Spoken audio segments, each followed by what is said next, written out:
Salut les Capricornes et bienvenue dans cet horoscope pour le mois de novembre 2021. Mon nom c'est Gabriel, je suis astrologue et ensemble je propose qu'on regarde un petit peu comment le mois va se dérouler pour nous spécialement. Alors, le mois de novembre va être teinté par l'énergie du Scorpion, qui va être vraiment présente et qui va amener une certaine profondeur et une certaine intensité. Ensuite, on va avoir une nouvelle fois une activation du carré qui fait rage depuis le début de l'année 2021, donc entre Uranus et Saturne. Cette fois-ci, il va être activé en carré en T, donc à travers les énergies du Scorpion. Et puis, pour finir, on va avoir aussi une éclipse dans un signe différent. Donc, on va avoir la première éclipse en Taureau. Et donc, sans plus d'attente, on va commencer. Alors, du 3 au 5 novembre, on a le Soleil en Scorpion qui va venir faire une opposition à Uranus en Taureau. Le Soleil est un principe de vitalité et d'ego. C'est vraiment un peu l'essence qui est dans le moteur, c'est ce qui nous fait avancer. Et puis, pendant le mois de novembre, donc, ça va être vraiment teinté des énergies Scorpion. Alors, ça va être des énergies qui vont nous demander de connecter profondément à l'intérieur de nous, avec nos émotions, avec nos tripes, et qui vont demander une certaine intensité, une certaine authenticité qui va nous habiter. L'opposition d'Uranus, Uranus, c'est une planète qui vient poser des questions, qui vient nous s'assurer un peu qu'on est toujours aligné. C'est une planète qui peut nous offrir des rectifications et aussi parfois des surprises ou des dérangements. Donc ici, Uranus, qui est en Taureau, va venir poser des questions au niveau des valeurs ou des fondements sur lesquels on se base pour continuer d'avancer. Donc ici, vraiment, ça ouvre le mois vraiment sur la saveur Scorpion-Taureau qui nous amène à un certain centrement. Donc ici, vraiment, ça va être une question d'authenticité et d'intégrité envers soi-même, puis de s'assurer qu'on est centré. Pour nous, ça se passe entre la maison 11 et la maison 5. Alors, le Soleil en Scorpion qui est en train de traverser la maison 11 qui parle de nos rêves, de nos aspirations, des groupes auxquels on fait partie. Donc vraiment, il y a un peu cette idée orientée vers le futur qui vient se placer ici. Alors, c'est qui est-ce qu'on a envie d'être au sein de la société, si je peux dire. Et dans la maison 5, Uranus, ce qu'il vient faire, c'est voir au niveau de nos hobbies, de ce qui nous fait plaisir, de qu'est-ce que l'on crée à partir de nous-mêmes, comment est-ce que ça vient se placer à l'intérieur de la société. Donc, c'est vraiment d'un point de vue plus égaux avec la maison 5 en Taureau et puis projeté dans la société avec l'énergie du Scorpion. Alors, c'est ici que ça va se jouer. Ensuite, le 4 novembre, on a une nouvelle lune en Scorpion. Donc, une nouvelle lune, c'est un moment où est-ce que le ciel est plus sombre et donc ça nous amène à aller à l'intérieur. C'est également un bon moment pour planter des graines, poser des intentions pour que l'on puisse voir fleurir quelque chose plus tard. Dans l'énergie du Scorpion, la Lune se voit être en chute. Donc, ça veut dire que ce n'est pas un signe qui est particulièrement favorable pour elle. Ça ne veut pas dire, par contre, qu'elle n'est pas capable d'y œuvrer, mais c'est juste que ça peut être un petit peu plus difficile ou ardu. Donc, plus spartiate même, je dirais.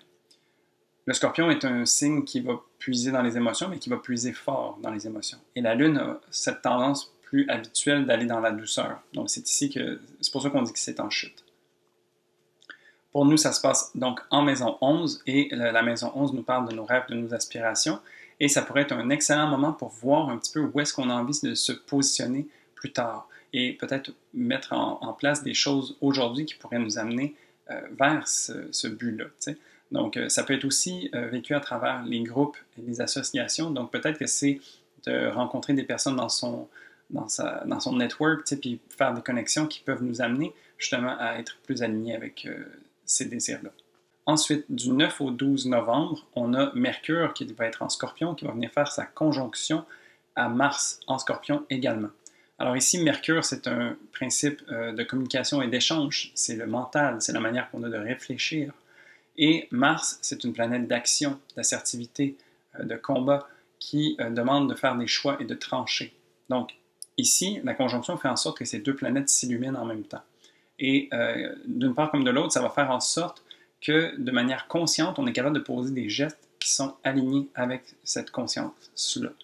Donc, ici aussi, dans l'énergie du Scorpion, il y a toujours cette volonté d'authenticité, d'intégrité, de vérité aussi. Et puis, ça va être de se poser vraiment la question, comment est-ce que, si je suis honnête avec moi, j'aurais envie d'agir? Comment est-ce que j'aurais envie de m'exprimer aussi? Parce que Mercure parle aussi de la manière qu'on a d'échanger avec les autres.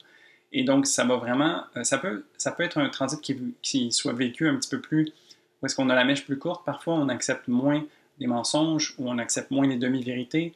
Et donc, on a vraiment envie d'aller au fait et puis d'être plutôt frontal dans notre manière de communiquer ou d'échanger avec les autres. Ces deux planètes-là vont rencontrer en aspect de carré, donc une tension, la planète Saturne qui est en Verseau. Ici, la tension va se faire ressentir parce que Saturne n'a pas nécessairement le même focus en ce moment. On peut imaginer que Mercure et Mars sont plus à un niveau personnel, et Saturne en Verseau est en train de construire un petit peu les bases sur lesquelles on va se construire. Saturne, c'est une planète qui parle de limitation ou de trucs plus tangibles, et dans l'énergie du Verseau, c'est aussi tourné vers le futur, vers le progrès. Alors, c'est de voir un petit peu qu'est-ce qui est en train de s'orchestrer, et puis, mais plutôt à l'extérieur de nous, si je peux dire. Donc, c'est de là que la tension vient. Et puis, une façon de remédier à ça, si je peux dire, ça serait de, oui, s'assurer de faire son travail, puis d'être vrai envers soi-même dans la manière qu'on a d'agir et de s'exprimer. Et aussi de prendre le temps de voir comment est-ce que cette façon de faire s'amalgame avec la façon qu'on a de construire le futur, de construire la réalité autour de nous. Donc, c'est un petit peu à ce jeu-là que ça joue. Pour nous, ça va se passer donc entre la maison 11 et la maison 2. Alors, en Scorpion, toujours, on garde le regard tourné vers le futur et vers nos rêves, nos aspirations. On se trouve des alliés aussi pour y parvenir. Et puis Saturne, se trouvant dans la maison 2, est en train aussi de revoir un peu la manière qu'on a d'user, est en train de revoir un peu la manière qu'on a d'utiliser nos talents ou de changer peut-être la façon qu'on a de gagner un revenu, par exemple. Donc, c'est vraiment des ressources internes, que ce soit monétaires ou plus à l'intérieur de nous comme des talents, ça va se manifester. Et donc, peut-être que aussi le travail de vérité et puis d'alignement sur nos rêves, peut-être que ça vient faire en sorte que ça modifie un petit peu la manière qu'on a d'utiliser nos talents innés. Ensuite, du 14 au 16 novembre, on a le Soleil en Scorpion qui vient faire un carré à Jupiter en Verseau. Donc, le Soleil en Scorpion continue de mettre en lumière plusieurs choses et puis s'offre une certaine transformation. Tu sais, il y a comme ce désir de vouloir regarder les choses en face puis de s'assurer de toujours être cohérent avec lui-même. Le carré à Jupiter peut être vécu de façon plus positive ou également plus négative. Je m'explique. Parce qu'un carré, c'est toujours un aspect de tension, mais Jupiter représente une des planètes bénéfiques. Donc ici, dans le négatif, ça pourrait être que le Soleil se voit amplifié. Donc ça peut être une amplification de l'ego, par exemple.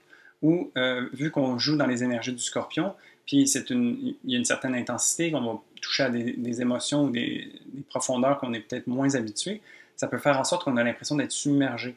Alors ici, ce serait vraiment de s'assurer de rester centré et groundé à travers l'expérience pour savoir que cette chose va aussi passer. T'sais. Dans le côté positif, ceci dit, Jupiter peut également nous aider à avoir un certain optimisme à travers l'expérience du Soleil en Scorpion, qui va venir faire en sorte que l'on est capable de retirer des leçons ou des apprentissages à travers les expériences qui vont nous être offertes. Donc, ça peut être une façon positive de voir ça également. Encore une fois, ça se joue entre la maison 11 et la maison 2. Alors vraiment, on garde le regard focus sur qu'est-ce qu'on a envie de faire, et puis on est en train de peut-être trouver des nouvelles manières de faire. Donc, c'est vraiment une application où est-ce que on se regarde à l'intérieur de soi, on regarde, on est honnête avec nous-mêmes à savoir qu'est-ce qu'on veut faire, et puis on se donne les outils et les ressources pour y arriver.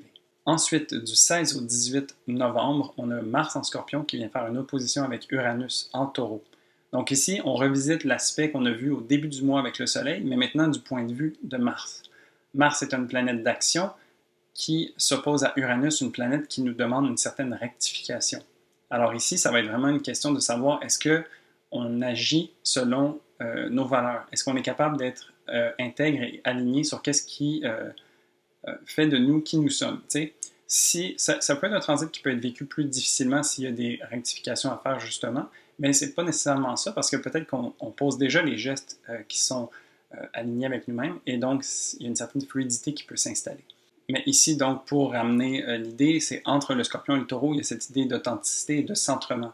Donc, à travers vos actions, vous assurez de toujours poser des gestes qui sont en cohérence avec qui vous avez envie d'être. Pour nous, ça se passe donc entre la maison 11 et la maison 5 toujours. Et la maison 5, j'aime la voir comme elle représente un peu l'ego, et la maison 11, peut-être la société ou les groupes.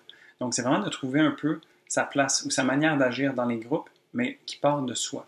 Donc, il y a vraiment un peu ce côté créatif qui peut émerger. et puis qui peut nous amener à trouver des manières d'être en société qui soient plus alignées, encore une fois, avec nous. Ensuite, le 19 novembre, on a une éclipse lunaire partielle en Taureau. Donc, une éclipse lunaire, c'est quand une pleine lune se voit être conjointe avec le nœud nord. Le nœud nord se trouve présentement en Gémeaux et la lune en Taureau. Donc, c'est pour ça qu'on dit qu'elle est partielle, parce que la conjonction est suffisamment proche pour déclencher une éclipse, mais ils sont dans des signes différents. Donc, c'est pour ça qu'on dit que c'est partiel. Habituellement, on dit qu'une pleine lune est un moment pour manifester. Cependant, quand c'est une éclipse, c'est préférable de ne pas le faire parce que les énergies sont très fortes et parfois chaotiques un petit peu. Ce qui veut dire que si on a vraiment des intentions précises, et donc nous, on travaille beaucoup avec la maison 11 en ce moment qui parle de nos aspirations et nos rêves, bien, peut-être que ce que l'on souhaite pourrait ne pas arriver, puis il y a d'autres choses qui arrivent à la place. Donc c'est un petit peu ce côté aléatoire qui est disponible et qui est peut-être pas la chose la plus propice à faire. Ceci dit, la Lune se trouve en Taureau et donc nous permet de pouvoir profiter en fait. Donc la Lune en Taureau, pour bien la vivre, c'est de connecter avec la nature, connecter à ses sens, de pouvoir se poser, se reposer et être tranquillou un petit peu. Alors ici, ça serait un beau moment quand même pour se donner ce temps de pause. Le mois de novembre va être quand même assez intense, puis ici, je pense que c'est une belle occasion de peut-être se poser puis intégrer un petit peu qu'est-ce qui s'est passé depuis le début du mois. La Lune aussi étant en maison 5, donc qui est une maison de plaisir, alors je dirais que ça serait l'idéal de profiter de vos 5 sens, par exemple, pour aller prendre un bon café à quelque part, prendre une marche en forêt, respirer les odeurs de l'automne, tu sais, vraiment connecter avec ces saveurs-là, puis en profiter, ça serait génial. Et pour finir, donc, du 27 au 30 novembre, on a le Soleil qui va avoir transitionné en Sagittaire et Mercure également, qui vont se rencontrer en conjonction. Alors ici, c'est vraiment une autre histoire. On termine le mois sur une autre note complètement, qui est beaucoup plus légère. On tombe dans des énergies de feu et qui cherchent beaucoup à s'amuser. Donc il y a vraiment cette légèreté qui va s'installer. Les énergies du Sagittaire aussi ont le regard tourné vers l'horizon, ce qui fait en sorte qu'ils voient plus large. On sort d'un mois qui a été très concentré en Scorpion, qui nous a amené à avoir une vue un peu plus chirurgicale et précise. Donc ça va faire du bien, je pense. Ça va faire du bien parce que Mercure en Sagittaire aussi, qui représente un peu le côté mental, la réflexion, la conscience, va être en Sagittaire et va se permettre ce pas de recul pour pouvoir observer la chose ou le moi de manière plus globale. Mercure en Sagittaire, cependant, est en exil, donc c'est pas le Mercure le plus puissant, sauf que je crois que dans la situation, ça peut être super pertinent parce que de voir l'ensemble des choses puis de tirer certaines conclusions peut être vraiment bénéfique pour nous aider à faire une synthèse et puis nous aider aussi à intégrer un peu tout ça. Parce que si on regarde puis on a trop les choses collées sur le bout du nez, des fois on manque de perspective. Puis donc, à travers ce recul que le Sagittaire nous offre, et puis ce désir d'aventure, d'aller faire autre chose, bien peut-être que ça va nous permettre d'intégrer tout ça. Et puis, le Sagittaire, pour nous, ça se passe en maison 12. Et donc, ce qui est intéressant, c'est que c'est la fin d'un chapitre, où est-ce qu'on se permet de regarder, de faire un bilan, de tourner les dernières pierres qui ont à être tournées pour voir vraiment est-ce qu'on a fait le tour de la question. Et puis, c'est un bon moment aussi où est-ce qu'on peut se délaisser de certaines choses, tu sais, prendre le temps pour nous, par exemple, pour bien intégrer tout ça, puis après ça, avancer d'un pas plus léger. Alors voilà, ça fait le tour du mois de novembre pour nous. N'hésite pas à me laisser en commentaire comment est-ce que tu anticipes ou comment est-ce que tu appréhendes ce mois. Je serais vraiment curieux de pouvoir échanger avec toi. Surtout qu'on partage le même ascendant, ça pourrait être vraiment le fun de voir un peu qu'est-ce qui se passe dans la vie de chacun. Et sinon, tu peux mettre un pouce sur la vidéo. Ça aide beaucoup l'algorithme de YouTube à faire en sorte que mes vidéos sont vues par le plus de monde. Alors, si tu le fais, merci beaucoup. Et puis sinon, moi je te dis à la prochaine pour un prochain horoscope. Salut!